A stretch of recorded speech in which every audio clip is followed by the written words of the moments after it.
Hi, good evening everyone. Welcome, I'm your host tonight. My name is Basem Youssef, and I'm an Arab. That sounds like a bit in a 12-step program. Well, okay, I do have something to share with you tonight before we get started. I was supposed to start with an opening joke that makes me win the crowd over tonight, or suck so bad at it and lose you altogether. But what happened, that plan changed last week. The world is still in a state of trauma. Not just from Paris, but also from Mali, Beirut, Nigeria, Kenya, and Sinai in Egypt, where I'm from. And on and on and on. It's brutal, it's horrible, and it's unfair. But when people get together to celebrate art and creativity and the best of what the human race can aspire to, we find our capacity to heal and to grow. I like to think that me being here is a part of that healing. The Academy chose me, an Arab Muslim, to host this event months ago. Maybe out of confidence in my ability. Thank you.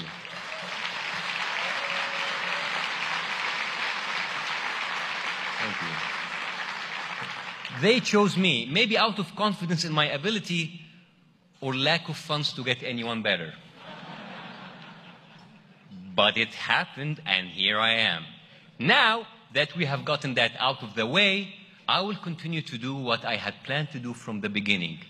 Suck at being your host. But we'll have fun, because when we laugh, they lose. When we laugh and do what we do here tonight,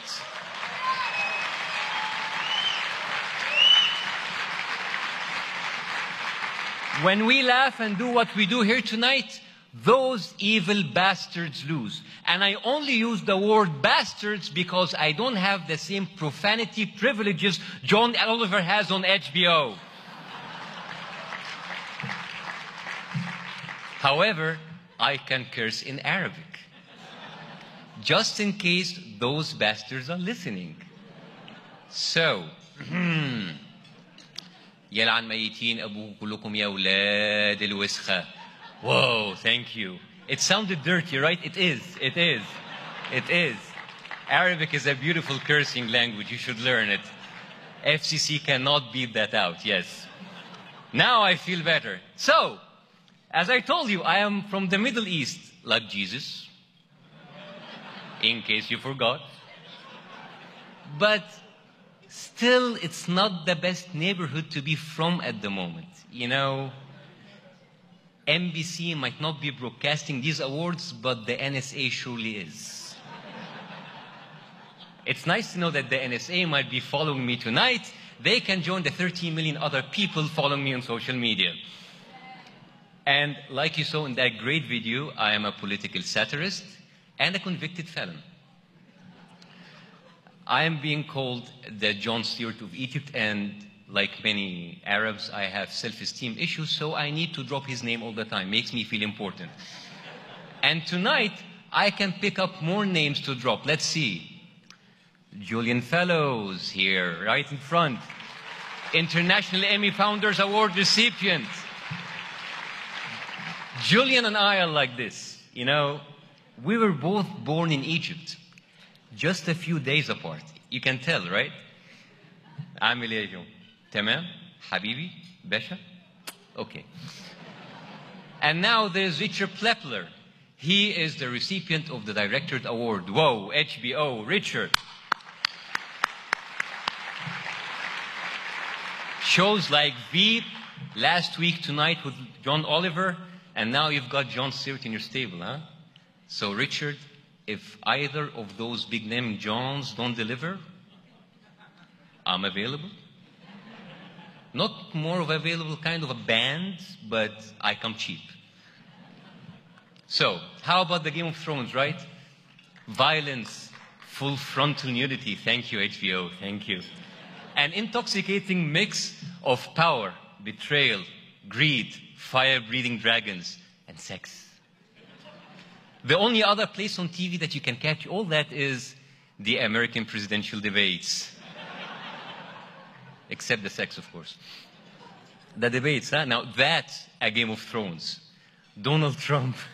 Donald Trump, I mean, even Fox News doesn't know how to get the lead back on that kind of crazy. And when you're too crazy for Fox, you've got a huge problem. But who am I to judge? I mean, here you call Donald Trump a crazy, stupid bigot with no vision. Back in the Middle East, we call that Tuesday.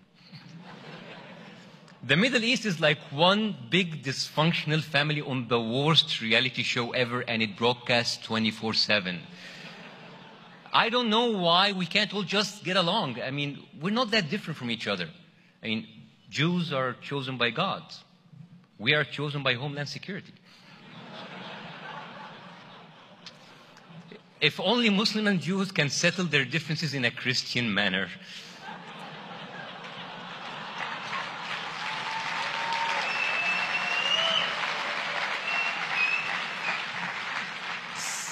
Speaking of which, Dr. Ben Carson, a devout Christian, and another Republican frontrunner says he cannot imagine a Muslim president in the White House.